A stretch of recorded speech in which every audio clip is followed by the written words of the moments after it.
Hi, it's Wesley with 22zines. My birthday was a few days ago on October 10th, and I am going to be doing a little bit of a check-in slash vlog.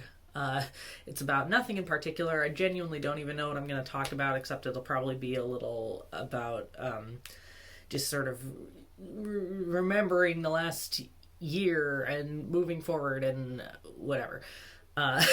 So don't blame if you wanna skip this one. It's not going to be terribly useful, I suppose I'll say it that way. That actually kind of transitions into the one thing that has been on my mind that I have wanted to talk about, so to speak. Okay.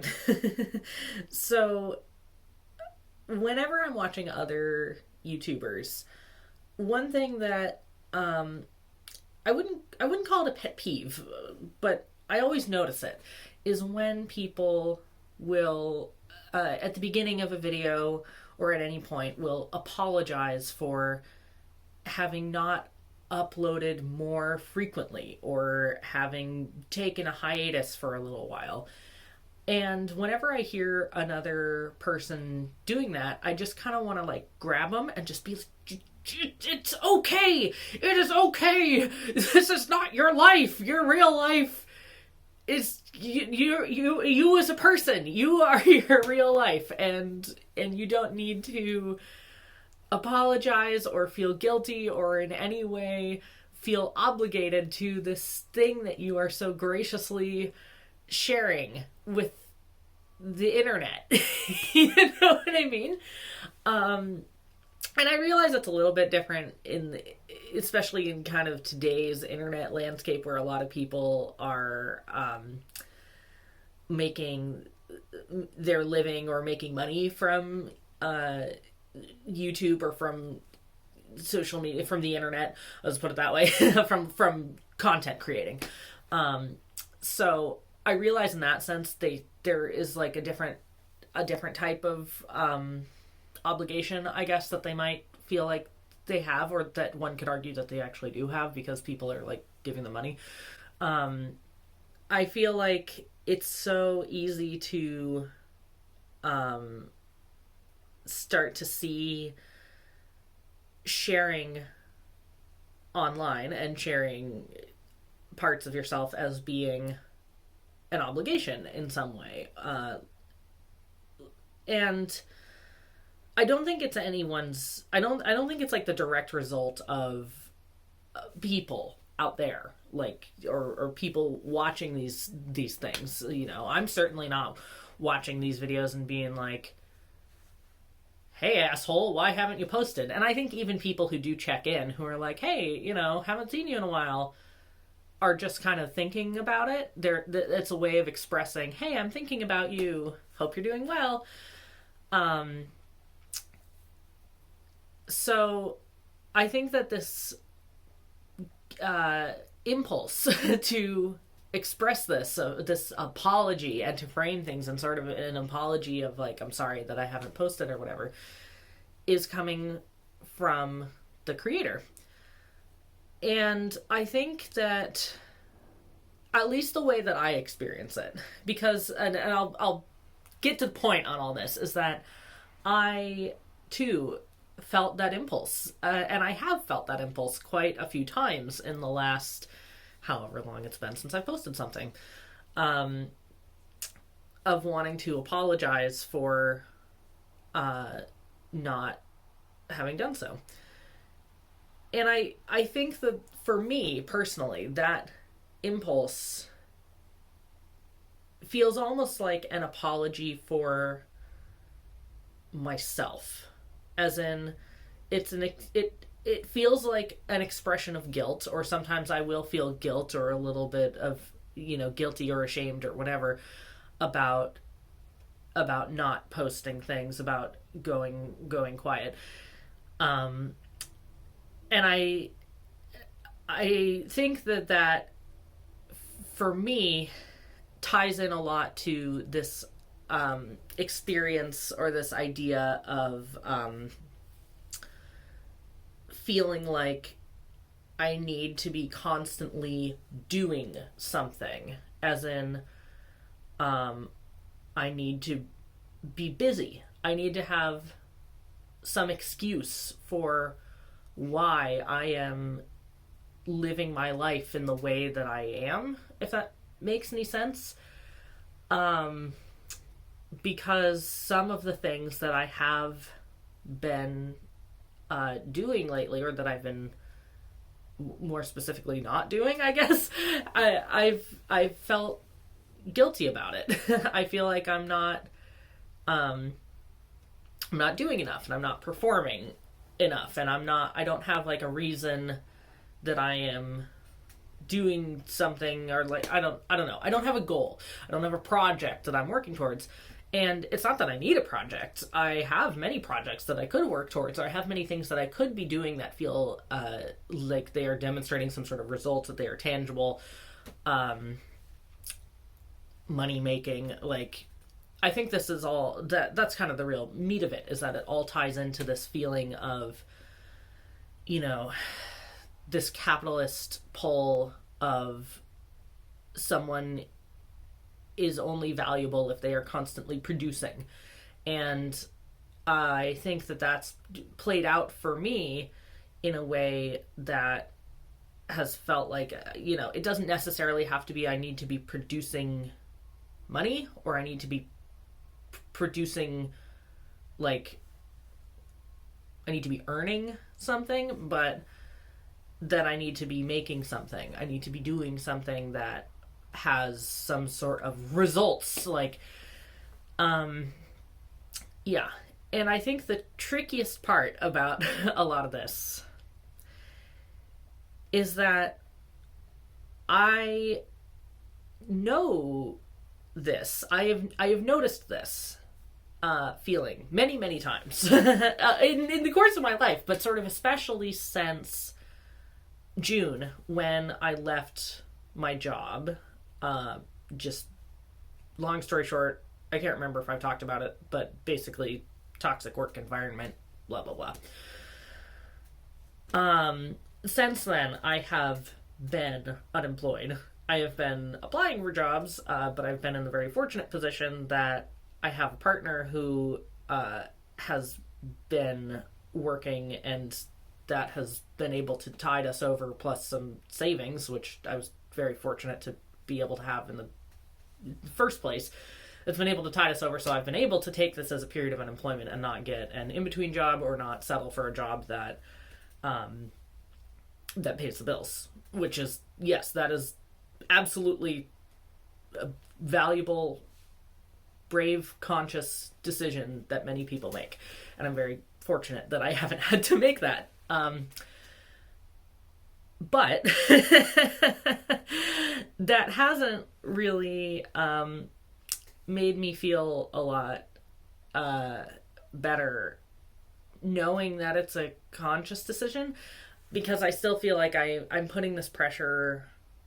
I say I'm putting this pressure on myself, but really I think that it is a pressure that it's a systemic pressure. It's a societal pressure. It's a capitalist pressure to constantly be working.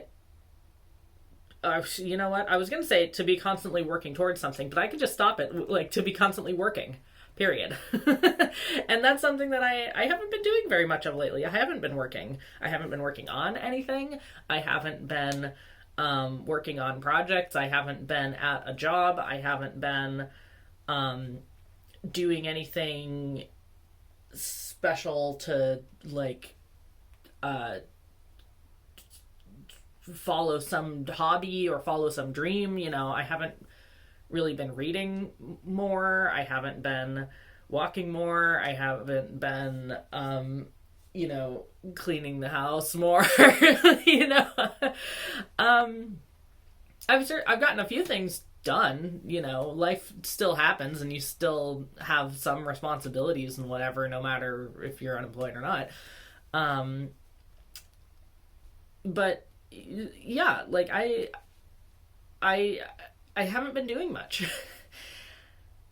And so I think that ties in very well with this feeling of guilt, where I've had this feeling of guilt for not producing something in a particular area that I've been focusing on. Like, I haven't made a video, and I, you know, started making videos, and I enjoy making videos, and so why am I not making more videos? And like, oh, well, I haven't done, I haven't finished a zine. Like, I haven't published a zine in a little while. I've kind of been making zines, but I haven't ever gotten to like it's done. Sharing often feels like the end goal for me. Like, this is when I can declare a project done, is when it is shared with the world in some aspect. Either it's like posted online, or, you know, I mean, that's kind of what it means for me a lot of the time, unless it's like a project that was specifically made for somebody and I like give it to that person. There's something, it doesn't matter. Well, no, it does matter, because because I think that this feeling of guilt of not creating something, or not producing something, is just as much, or it's very related to not just the act of completing the thing, the satisfaction of having this project that comes to fruition, but also having been witnessed in doing that.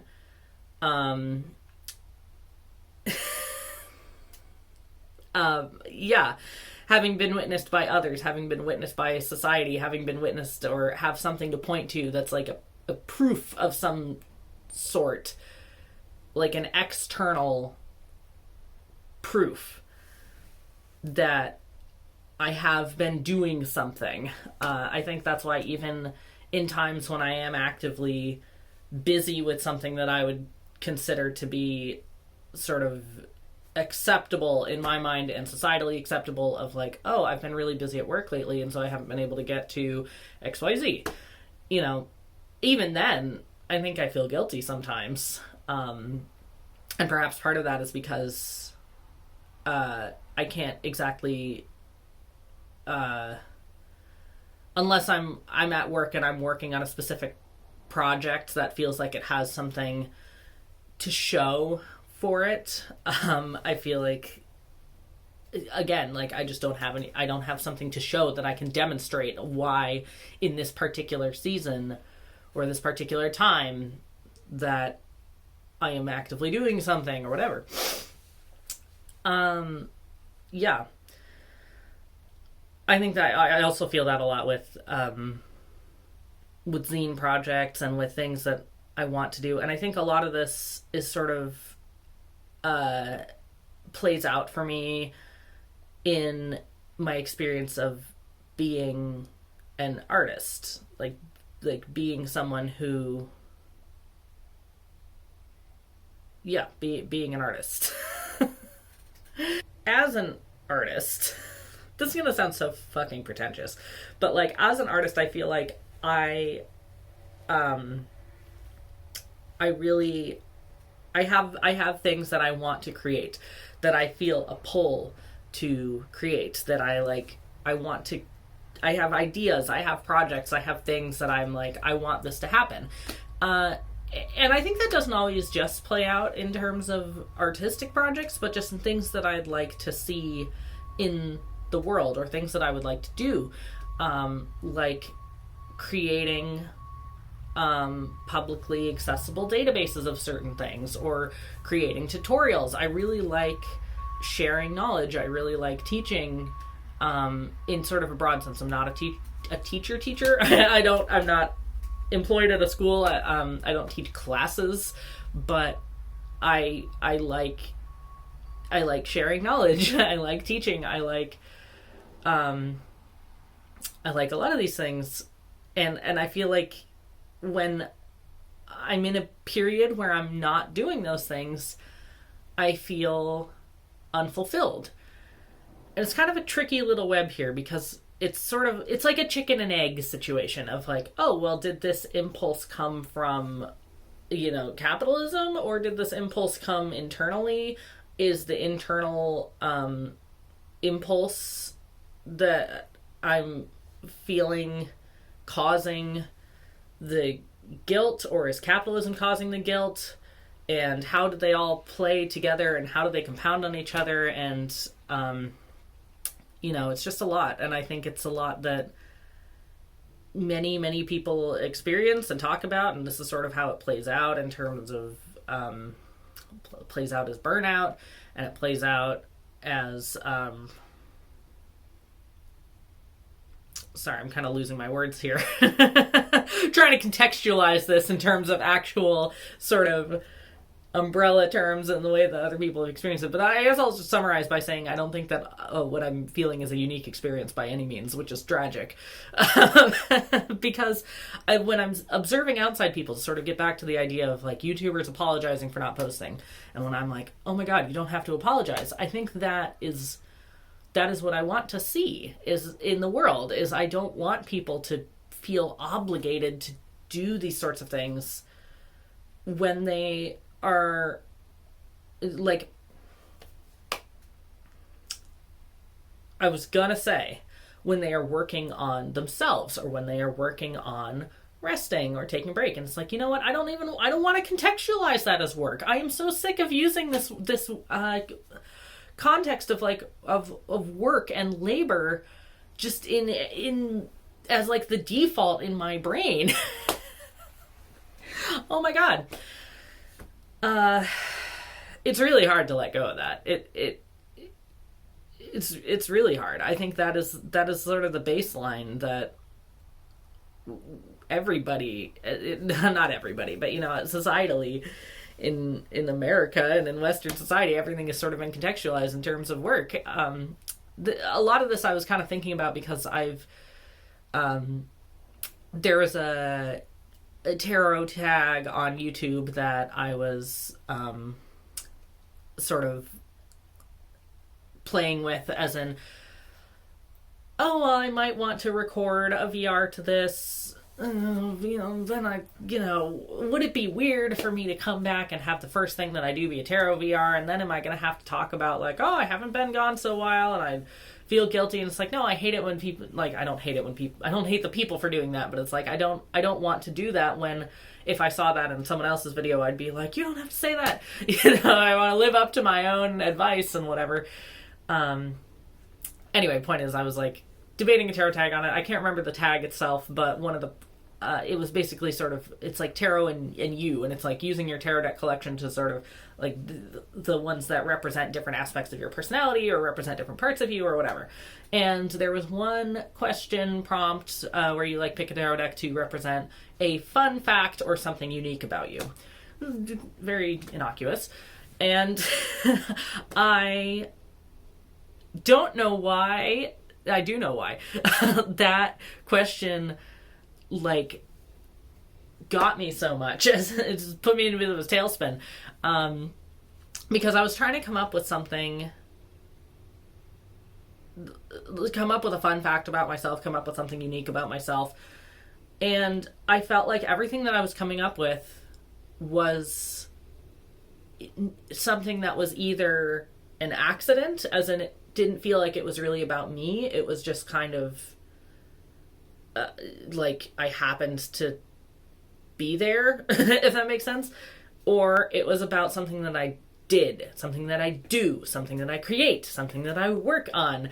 And so here's sort of like examples that I was thinking of.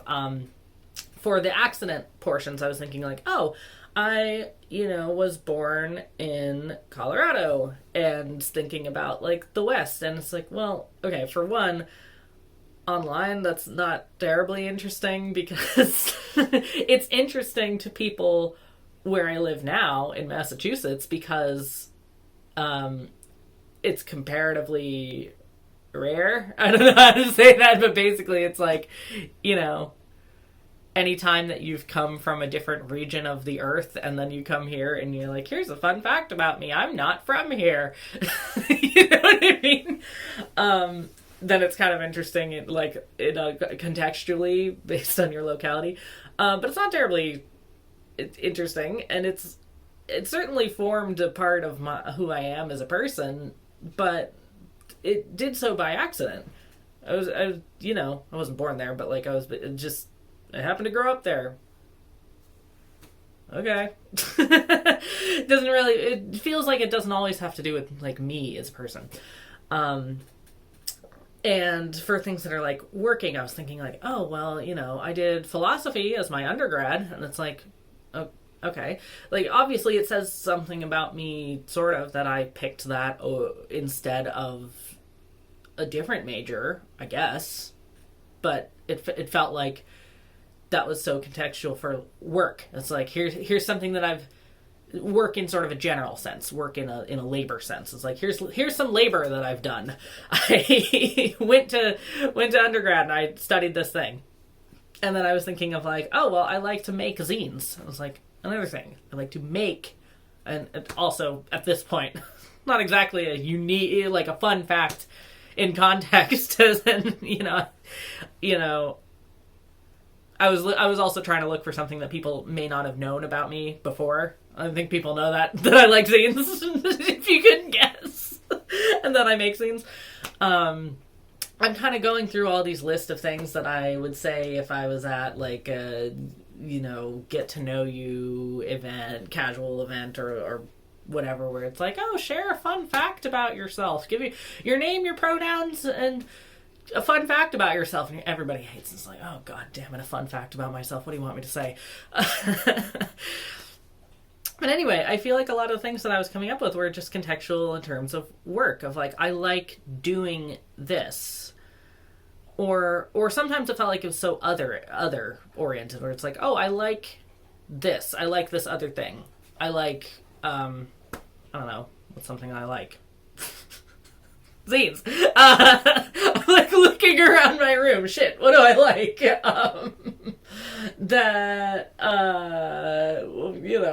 Whatever, it doesn't matter. I like goth shit. I like new wave music. Like, okay. I feel like I could just as easily not like that, but at the same time, that says something about my personality. And I was getting all into this, like, oh my god, what does this statement mean about me? Who am I? It was like existential. Of like, who am I outside, divorced from all these contexts? Who am I without the things that I like? Who am I without the work that I've done? Who am I without the accident of my birth?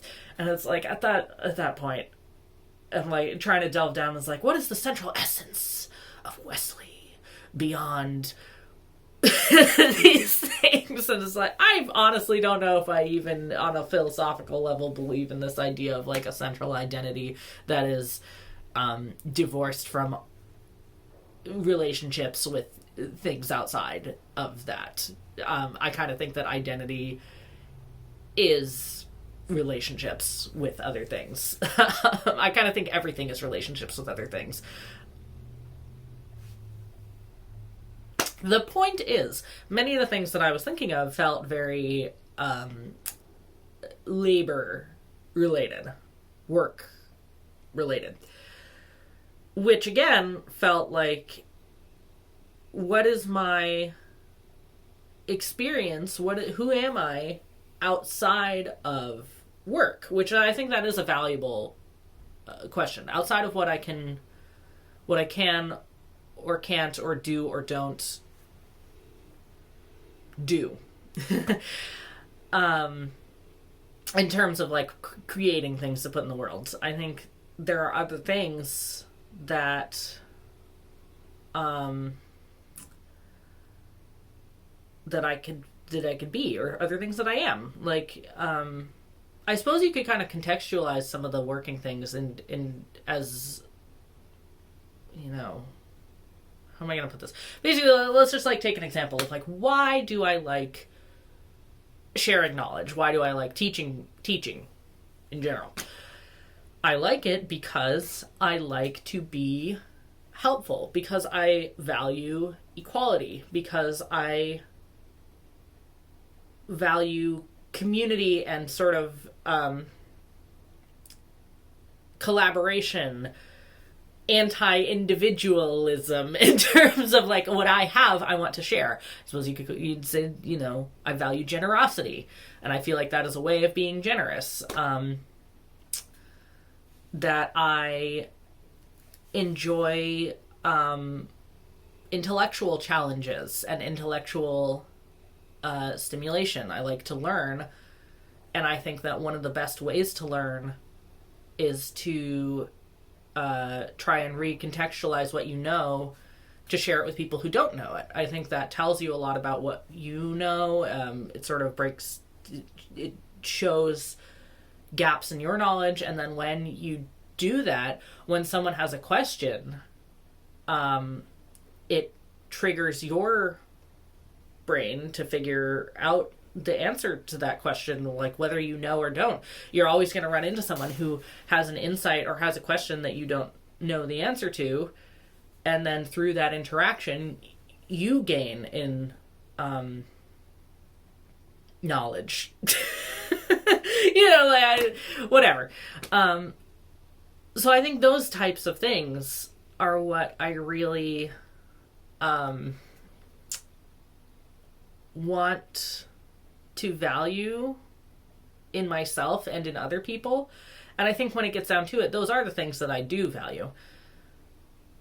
And I feel a little bit like when I am experiencing guilt for not doing something, that is a feeling that is not in line with my values of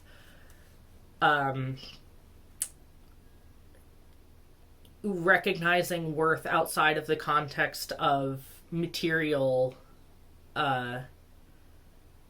creation or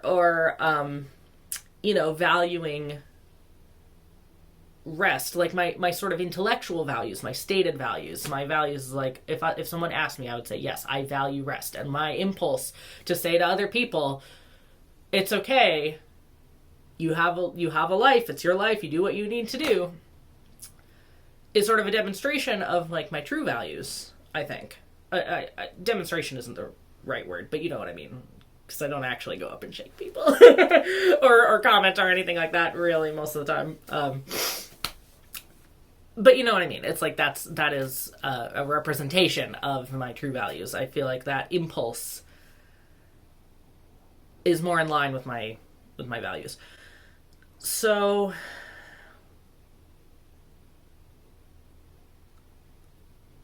I'm faced with the classic age-old problem of how can I adjust to live more in line with my actual values. It's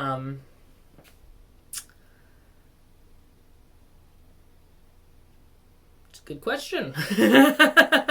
Recognizing the difference.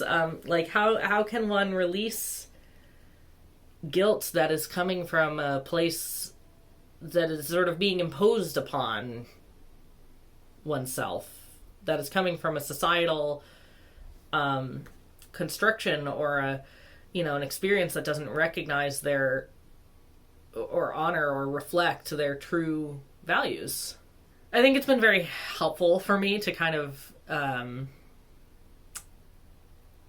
explain to give myself this context. Feels like a therapy session. Like I'm sitting here and explaining all this, and just the act of talking through it feels like it's given a sort of sense of clarity of like, oh, when I am experiencing this level of guilt, here's where it's coming from, and that isn't reflective of my values. And so, like, just something, giving me something to chew on a little bit. Interestingly, look at that. I was saying how sharing and teaching other people sort of shows you what you don't know. I mean, that's kind of what I'm experiencing. That's what this has felt like, of like, maybe that's kind of another way of recontextualizing this impulse to share in general. Is, I didn't come at this video with the intention of I'm going to teach you all something, but, to contextualize this is in sharing parts of yourself, then it teaches you parts of yourself. So, yeah, I think maybe that's a way to contextualize things that doesn't feel like there's as much pressure to keep it up or to keep ramping up. Kind of the thing about capitalism is that it doesn't allow for stability, because it always pushes and needs and desires a growth, as in like a compounding growth, material growth, and all these things. And so just like the act of not growing is not acceptable in capitalism. And frankly, I think a lot of people even contextualize rest as like, oh, well, rest is important so that you can continue to grow. And that is true. But I think maybe sometimes when I think of things in that way, in that frame, I end up feeling like, well, all right, then I better hurry up and get my rest in, get my growing done so that I can keep growing. Like, does that make any sense? Or I'm like, it feels like then that rest or pauses or breaks or just any period of time, especially long periods of time, where I am not actively creating, working as much as I am expecting myself to, as much as society would like me to, as much as capitalism would like me to, then I had better at least be working on myself. Like, okay, so you don't have to work on those things, but you better be working on something that ultimately leads to you creating more, leads to you working more.